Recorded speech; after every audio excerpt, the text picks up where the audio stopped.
Bonjour Agnès Monnier-Dutheil. Tu es rhumatologue et je viens d'assister à ton atelier pour les journées hypnotiques de Biarritz sur la communication. Et moi, j'étais intéressé par ton utilisation du VACOG inversé. Est-ce que tu pourrais nous en parler? Bien sûr, avec plaisir. Vous savez très bien que quand un patient arrive en consultation pour un geste potentiellement anxiogène, le patient arrive souvent en transe négative. Il est très stressé, angoissé, et donc en transe négative et particulièrement suggestif. Dans ces cas-là, il faut le sortir de sa transe négative pour le remettre en conscience pour pouvoir derrière le mettre en transe hypnotique positive. Alors moi, j'utilise le VACOG inversé. Donc le VACOG, vous savez tous que c'est visuel, auditif, kinesthésique, olfactif, gustatif. On a tous un canal sensoriel préférentiel. On utilise beaucoup le VACOG pour amener le patient en transe hypnotique, notamment par l'accompagnement dans un souvenir agréable. Donc ce qu'on fait quand le patient est en transe négative, on fait le VACOG inversé, soit le OCAV.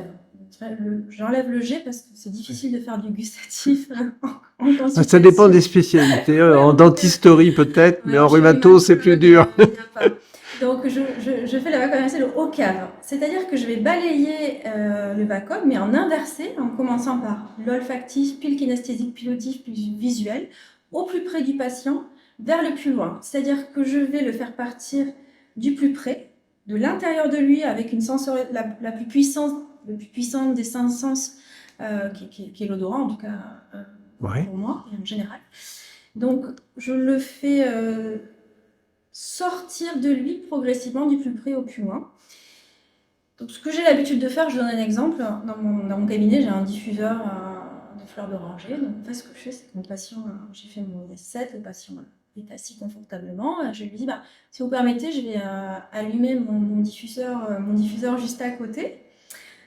Très bien, vous êtes bien installé là, tout va bien. Olfactif, kinesthésique. Puis je suis à côté de pédiatre, donc je dis, vous entendez là, désolé là, pour le bruit autour, il y a des enfants qui crient un peu partout, ça peut être un petit peu désagréable, mais peu importe, parce que finalement on a une belle vue à regarder, c'est chouette, aujourd'hui il y a beau temps, on voit les montagnes, et puis voilà, donc j'ai la chance d'avoir un cabinet avec une vue, donc voilà, au cap, olfactif, kinesthésique, auditif. Et visuel. Et visuel, du plus près au plus loin. Et c'est exactement en fait l'inverse de ce qu'on fait en hypnose, parce que quand les patients sont en transe négative, ils sont hypnotisés par leurs problèmes, ils sont focalisés sur eux. Donc là, tu les défocalises, tu les rouvres pour pouvoir ensuite les réassocier. Exactement. Et les amener dans une transe cette fois positive. Voilà, donc ils sont en transe négative, je les ramène dans l'ici et maintenant en les défocalisant et en les ouvrant pour ensuite les ramener. Et tu as parlé aussi d'une technique que tu avais apprise très rapide sur le IS7, simplement en faisant l'interrogatoire à l'identité. Oui, bien sûr. Alors l'IS7, vous savez, c'est pouvoir obtenir 3 oui. Quand vous obtenez 3 oui, vous en obtenez un quatrième.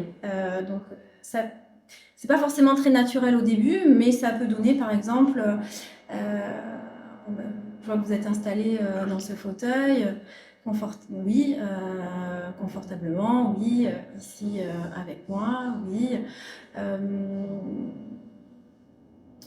Et vous pouvez rajouter si vous voulez amener le patient vers le soin. Et puis moi, je connais une technique pour que tout se passe très bien. Ça vous dit oui, ouais. Ça vous dit détendu, oui. Alors venez vous installer sur ce fauteuil. Ça peut être un petit peu long. Si vous n'êtes pas à l'aise, simplement l'interrogatoire du patient, et quand vous remplissez le dossier, c'est déjà un IS7. Bonjour monsieur Blesse, c'est ça? Oui. Votre prénom c'est Bruno? Oui. Vous êtes né le temps? Oui. Vous habitez là? Oui. Et vous êtes anesthésiste? Oui. Voilà, vous avez fait un IS7. Voilà. Mais le IS7 avec l'entraînement, ça devient absolument naturel. Ce qu'il faut, c'est pour l'utiliser, vraiment utiliser des truismes, c'est-à-dire des choses qui ne peuvent pas être contestées. C'est pour ça que une technique classique, c'est de décrire la personne. Et cette technique d'interrogatoire, elle est intéressante parce que, par exemple, au bloc opératoire, on fait ce qu'on appelle la checklist. Sauf qu'on la fait à l'envers. On demande quel est votre nom, quel est votre prénom, vous venez pour quelle intervention, etc. Et il faut que la personne réponde. Il ne faut pas répondre à sa place.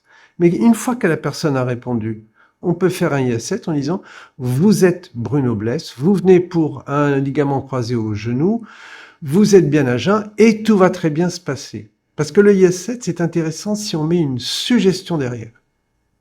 Et c'est ça qui va être prise comme un truisme, alors que c'est une suggestion. On est d'accord? C'est On est comme ça. d'accord. Eh ben, merci beaucoup et Merci, bravo Bruno. encore pour cet atelier. Merci beaucoup.